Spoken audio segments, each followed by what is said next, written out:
God came down from heaven. He became sin that he might become the righteousness of God. Flood my soul. Sing along now. Precious memories, how they linger, how they ever flood my soul. And they're still in the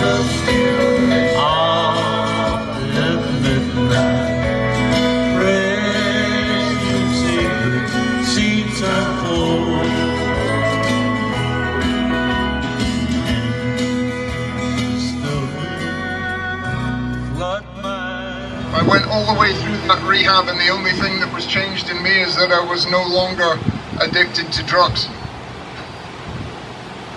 I came out of that rehab the other end suicidal, because I knew that unless I became to know God the way that they knew him, unless I had an encounter with Jesus Christ the way that these people knew him, I was going to go right back to my old life. And I got on my knees one day and I says, God, if you're real, you need to meet me within the next 2 weeks, because I'm not going back to that old life. I will finish it rather than go back to that. And he woke me up at 3:30 in the morning, green digital alarm clock. I'll never forget it one night. And he told me this, God spoke to me and he says, if you want to live, get up. And I thought, Eric thinks he's hearing God, and I went back to sleep.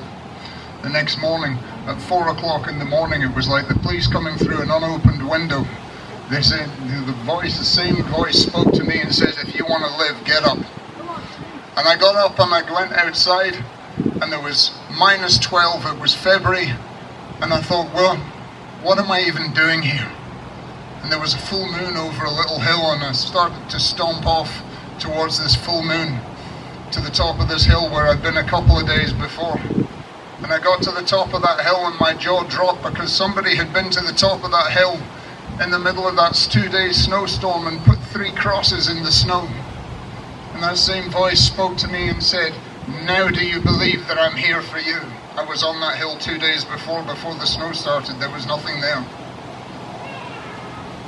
Do you believe now that I'm not a God in a distant galaxy far, far away? And let me tell you this, you see, if your heart is crying out for God, if you have a longing in your own soul that you know about Jesus, you know about God, but you don't know him for yourself, you don't know that you're soundly saved, you don't know that your destination, when you check out of this life, when you wake up on the other side, who are you going to see? Because Jesus can be there for you. And it's a simple decision. That decision that I made that night, that I was going to, if he was there for me in that way, that I was going to surrender my whole life and my whole being into his hands. And I says, God, you can have my whole life. And from that day to this, I have never regretted it for 1 second. That was in 2003. I came down that hill with a reason to live. There was a God. He was there and he was real and he did care about me.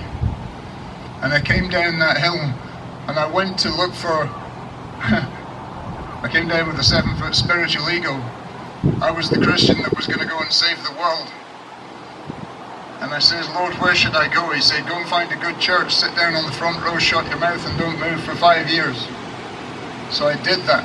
5 years later to the day, I walked into a small street church, a mission in Maryhill in Glasgow, in one of the worst areas that you can find.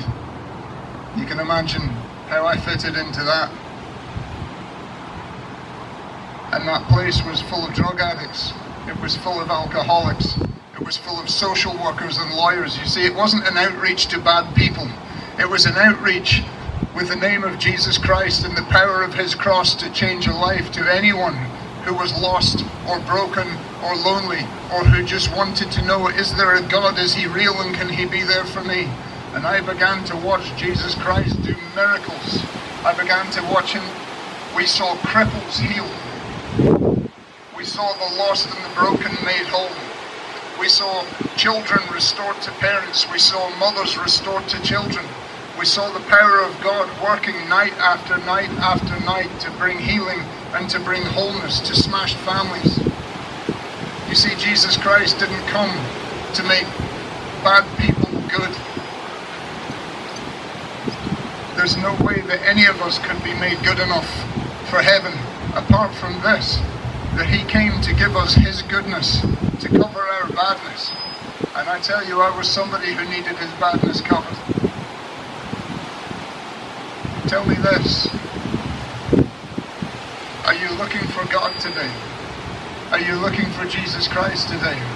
I can tell you this from my own experience. If you have a cry in your heart that says, God, I want to know you, I want to know if you're real, and it says he hears the cries of the desperate.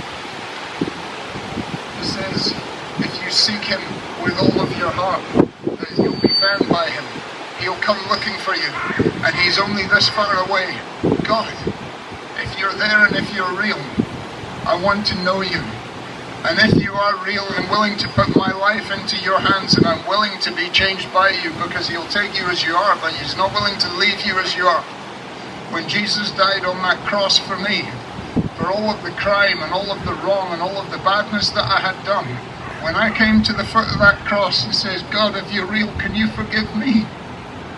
Can you forgive me? And the answer was, I won't just forgive you, but I'll take you and you'll transform your whole life into something that you never could have imagined. He's done that for 20 years, and I can recommend to you, a cry to Jesus is not a wasted cry.